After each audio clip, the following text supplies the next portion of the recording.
시간 세상이 묻고 교회가 답하는 품격이라는 제목의 말씀으로 함께 은혜 나누기를 원합니다. 한 주간 편안하셨습니까? 기억하실지 모르겠지만 저는 시간이 될 때마다 이 디모데전서 후서를 살펴보려고 합니다. 우리는요 저번 시간에 디모데전서 2장을 통해 이 시대의 혐오와 분열의 시간 가운데 즉 부족주의의 시대를 넘어설 수 있는 유일한 힘이 하나님께서 보여주신 복음에 있음을 확인할 수 있었습니다. 바울은 우리에게 나와 다른 사람, 심지어 원수를 위해서도 기도하라고 권면했습니다. 왜냐하면 우리가 믿는 하나님은요 우리만의 담장에 갇혀 살아가시는 분이 아니라 우리의 담장을 넘어 세상 모든 이에게 하나님의 그 사랑을 흘러가게 하시는 절대자이시기 때문입니다.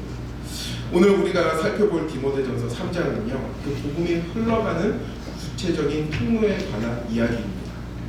바로 사람입니다. 하나님은요 일을 하실 때 어떤 시스템이나 프로그램으로 먼저 만들지 않으십니다. 언제나 하나님은 사람을 먼저 준비시키십니다. 오늘날 우리가 사는 세상을 한번 둘러보실까요? 이 시대의 가장 큰 비극은 무엇이라고 생각하십니까? 경제 위기일까요? 아니면 환경 문제일까요?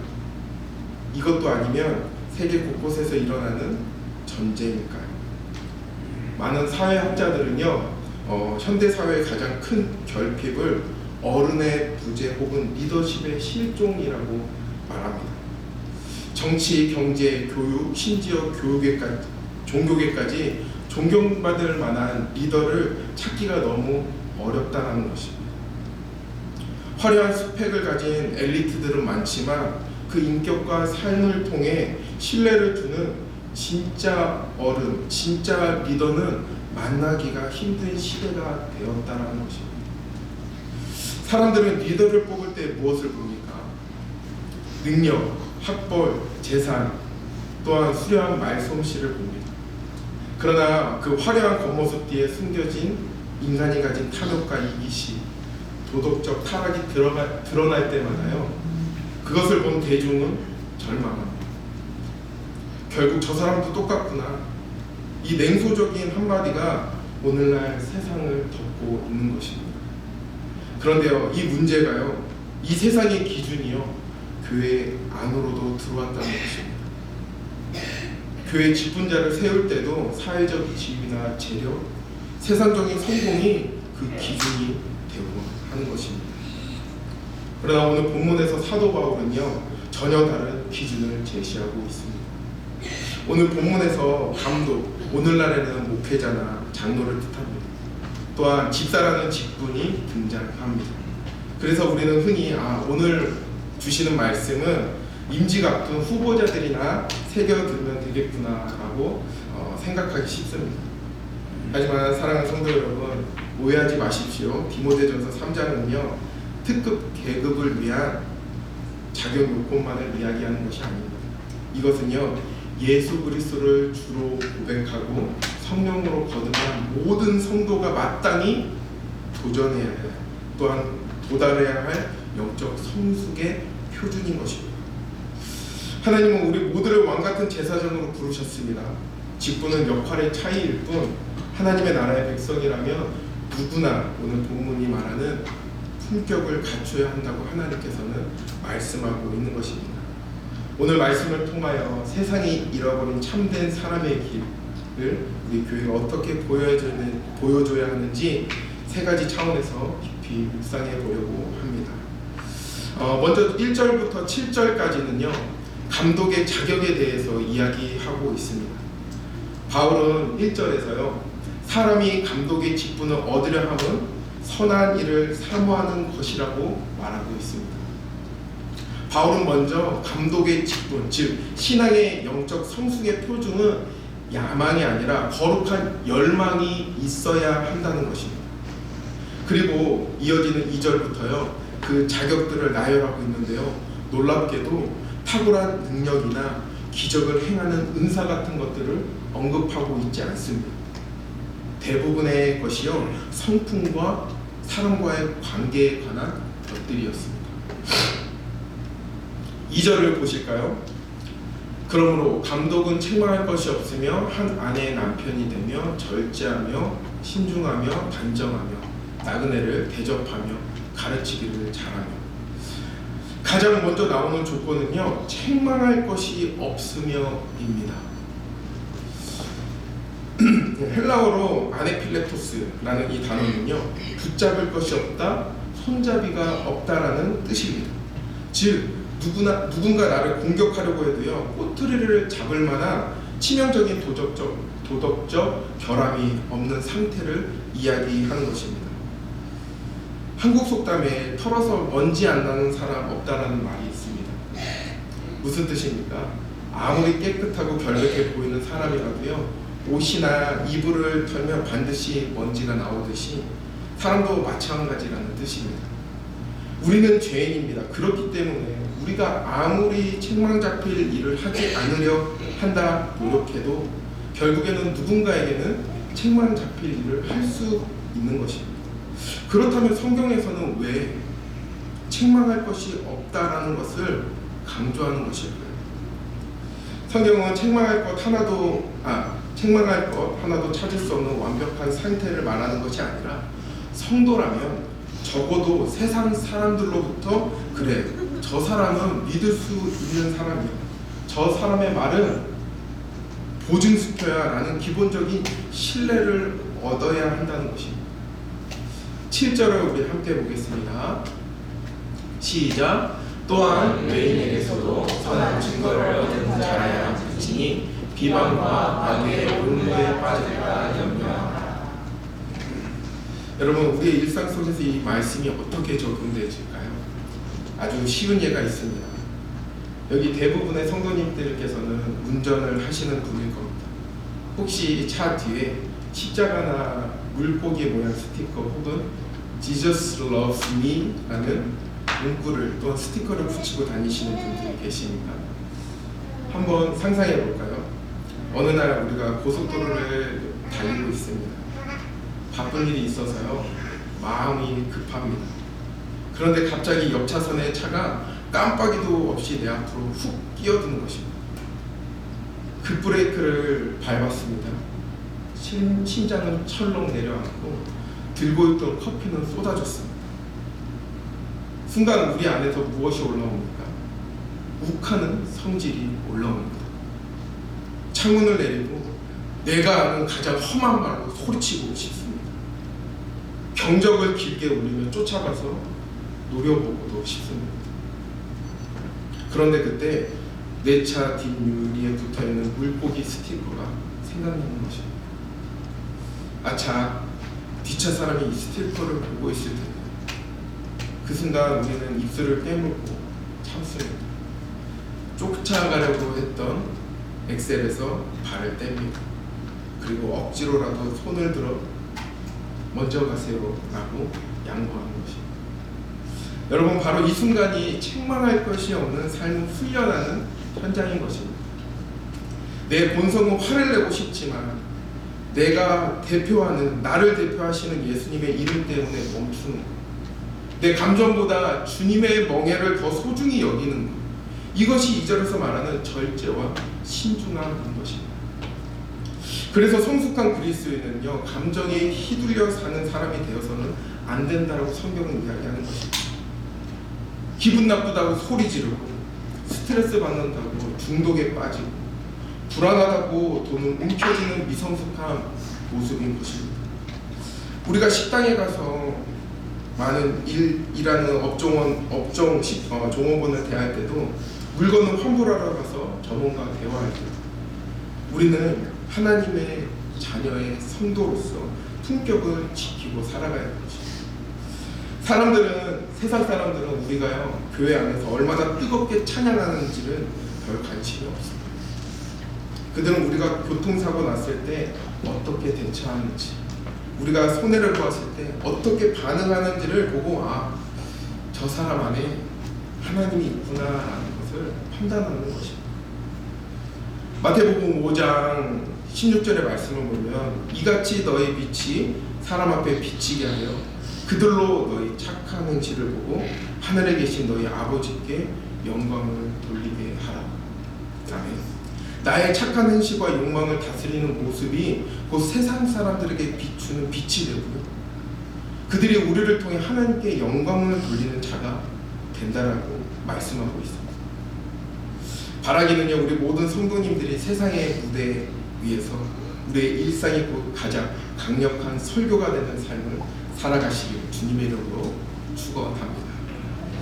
그렇다면 우리는 착한 행실과 욕망을 다스리는 모습을 어디서부터 시작해야 할까요? 4절과 5절을 우리 함께 볼까요? 함께 읽겠습니다. 시작. 자기 집을 잘 다스려 자녀들로 모든 공손함으로 복종하게 하는 자라야 할지니요, 사람이 자기 집을 다스릴 줄 알지 못하면 어찌 하나님의 교회를 돌보리요. 바울이 제시하는 신앙의 성숙의 기준 중 가장 두렵고도 핵심적인 부분이 아마 이 4절과 5절에서 나오는 가정일 것입니다. 왜 하필 가정일까요? 직장에서는요, 연기가 가능하기 때문입니다. 교회에서는요, 거룩한 척하기가 쉽기 때문입니다.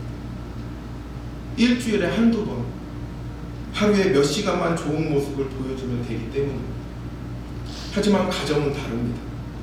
24시간 붙어 사는 가족들에게 내 인격의 밑바닥을 숨길 수 없는 것입니다.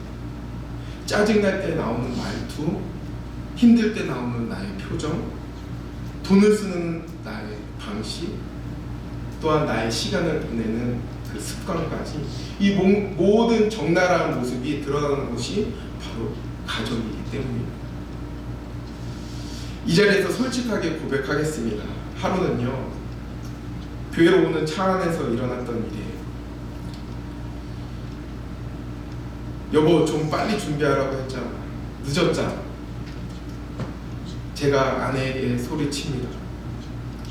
당신이 애들 옷 입히는 것 좀 도와줬으면 더 빨리 출발할 수 있었잖아. 아내가 받아칩니다. 뒷좌석의 아이들은요, 저희 부부가 싸우는 것 때문에 자불안석입니다. 뒷좌석 금세 차 안의 공기가 냉랭해졌습니다. 금방이라도 폭발할 것 같습니다. 전쟁터가 어디 있습니까? 바로 그곳이었습니다. 그런데요, 교회 주차장에 도착하는 순간 놀라운 기적이 저에게 일어났습니다. 차문을 열고 내리면서 저와 아내는 순식간에 변신했습니다. 거울을 보고 표정을 고칩니다. 온 매무새를 가다듬습니다. 그리고 교회 로비에 들어서면서요, 세상에서 가장 온화한 미소로 성도들을 맞습니다. 아우, 집사님 어서 오세요. 한 주간 평안하셨죠? 방금 전까지 차 안에서 싸우던 부부가 맞는지 금세 저는 너무도 능숙하게 영적인 가면을 썼습니다. 아마도 집에 돌아가는 차 안에서 아이들은 이렇게 생각했을 것입니다. 도대체 우리 엄마 아빠의 진짜 모습은 뭐지? 교회에서의 모습인가? 집에서의 모습인가? 혹시 몰라 오해하실까봐 말씀드립니다. 제 이야기라고 말씀드렸지만요, 저희는 이렇게 싸운 적이 없습니다. 자, 성도 여러분, 바울은 이 지점을 정확하게 가르치고 있는 것입니다. 자기 집을 다스릴 줄 알지 못하면서 어찌 하나님의 교회를 돌보리요. 여기서 집을 잘 다스린다는 말은요, 남편이 왕처럼 군림하며 호통쳐서 가족들을 쥐죽은 듯이 조용하게 만드는 것이 아닙니다. 4절에 자녀들로 모든 공손함으로 복종하게 하는 자라야 할지 라는 것은요, 자녀가 부모의 삶을 보고 그 인격을 보고 마음에서 우러나오는 존경심으로 따르게 한다는 것입니다. 12절의 말씀에 집사님들에게도요, 11절에 아내들에게도 동일하게 요구하고 있습니다. 제가 읽겠습니다. 집사들은 한 아내의 남편이 되어 자녀와 자기 집을 잘 다스리는 자일지니, 11절입니다. 여자들도 이와 같이 정숙하고 모함하지 아니하며 절제하며 모든 일에 충성된 자라야 할지니라. 가정이 내 마음대로 안 되는 거 저도 잘 알고 있습니다. 자녀가 내 뜻대로 안 크는 거 아마도 우리가 가지고 있는 가장 큰 아픔일 것입니다. 그래서 우리는 더욱 주님 앞에 엎드려야 하는 것입니다. 성도의 성숙한 영성은요, 교회에서 인정받지만 그 영성의 성숙은요, 안방에서 또한 가정의 거실에서 증명되어야 하는 것입니다. 이번 한 주간 교회에서 봉사는 애던지의 절반이라도 가정에서 쏟아부시기를 원합니다. 아내에게 따뜻한 말 한마디, 남편을 위해 진심으로 기도해 주는 것, 자녀의 눈을 보고 이야기 들어주는 것, 그것이 바로 하나님의 집을 세우는 첫 걸음이 될 것입니다. 이제 바울은요, 8절에서부터 집사의 자격을 통해 성도의 내면을 조명합니다. 집사는 문자적으로 먼지를 뒤집었으며 일하는 종을 뜻합니다. 교회 살림을 맡고요, 구제하고 봉사하는 실무자애들입니다. 그런데 바울은요, 이들에게 행정 능력이나 회계 지식을 먼저 묻지 않습니다. 무엇을 봅니까? 9절입니다. 함께 볼까요? 시작. 깨끗한 양심에 믿음의 비밀을 가진 자야 되지. 오늘 설교의 핵심 구절 중 하나이기도 합니다.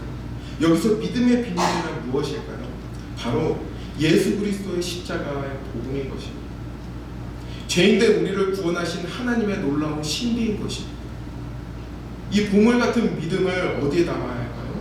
바로 깨끗한 양심이라는 그릇인 것입니다. 양심은요, 영혼의 창문과 같습니다. 창문이 더러우면요, 빛이 들어오지 못하고요, 양심이 욕심과 거짓으로 더러워지면요, 아무리 대단한 신학 지식이나 직분을 가지고 있어도 하나님의 은혜를 누릴 수 없는 것입니다. 이 깨끗한 양심이라는 것이 거창한 독립운동 같은 것을 말하는 게 아닙니다. 아주 사소한 것에서부터 시작하는 것입니다. 우리 직장생활을 한번 예로 들어볼까요? 회사 비품실에요, 굴러다니는 볼펜 하나, A4 용지 혹은 탕비실에 커피 믹스 하나. 이거 뭐 회사에 널린 건데 집에 가서 애들 쓰라고 하지 뭐. 아무렇지 않게 가방에 넣습니다. 남들도 다 하니까요. 혹은 사업을 하시는 분들은 세금을 신고할 때 아주 조금 매출을 누락시키고, 이 정도는 관행이야. 다들 이렇게 정직하게 하면 나만 손해. 그런데 이상합니다. 집에 와서 기도를 하려는데요, 또 하나님께 찬양을 부르려고 하는데요, 뭔가 내 마음을 짓누르는 것이 있습니다. 주여 하고 부르는데 내 마음 깊은 곳에서 작은 목소리가 들리는 것 같습니다. 너 아까 그 볼펜 네 거 아니잖아. 너 아까 그 영수증 그거 가짜잖아. 아주 작은 가책입니다. 남들이 모르는 작은 것일 수 있습니다. 무시할 수도 있습니다. 하지만 그 작은 양심에 찔리며 거대한 믿음의 비밀을 가로막는다라고 성경은 이야기합니다. 양심이 얼룩지어지면요, 은혜가 새어나가는 것입니다. 8절에 집사들이 피해야 할 것으로 언급된 더러운 일을 탐하지 아니하고 일부 일어나지 아니하고는 바로 이 이야기일 것입니다. 사랑하는 성도 여러분, 아무도 보지 못하는 곳에서 정직하십시오.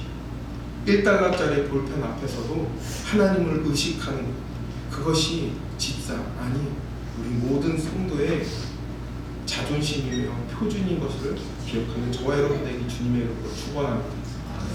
하지만 저는 이 설교를 준비하면서 이런 질문을 할 수밖에 없었습니다. 왜 바울은 이토록 까다롭고 높은 수준의 도덕성을 조금만 털어도 먼지가 풀풀 나는 죄인인 우리에게 요구하는 걸까요? 그냥 적당히 사람 뽑아서 일 시키면 되지 않을까요?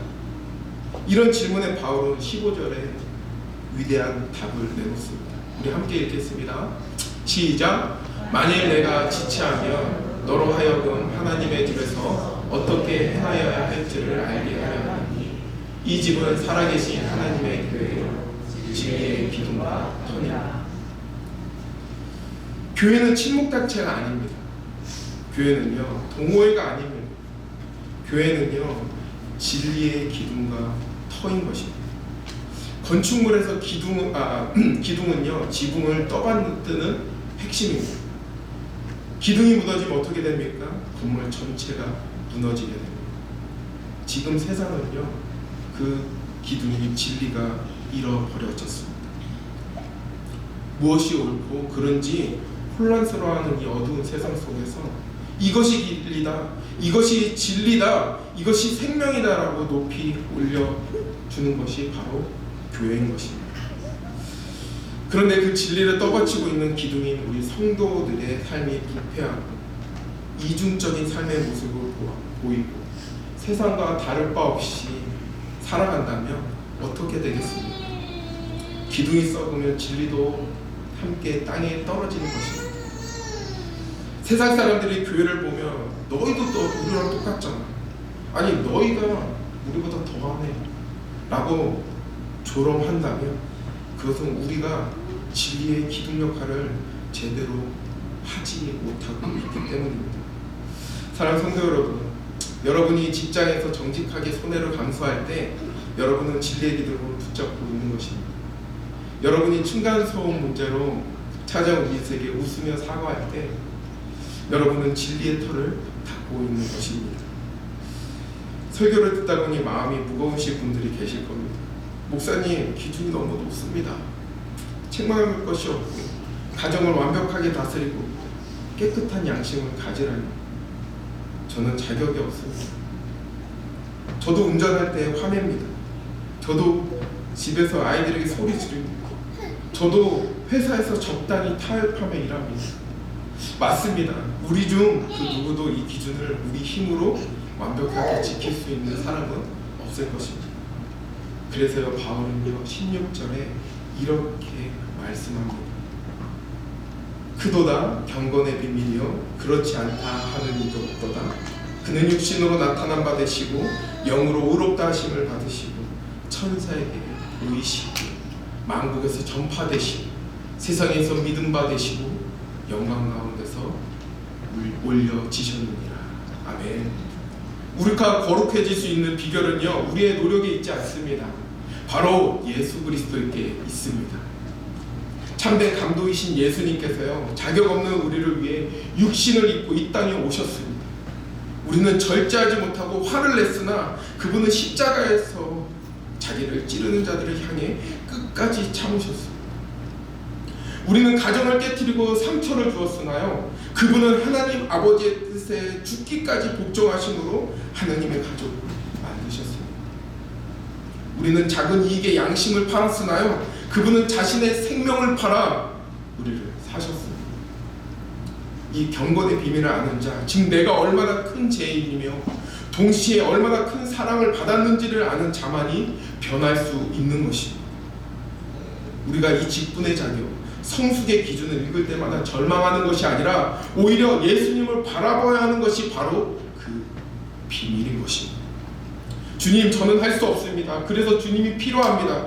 내 안에 계신 주님의 성품이 나를 통해 흘러가게 하여 주시옵소서 하는 이 고백이 터져 나올 때마다 성령께서 우리를 빚어 가십니다.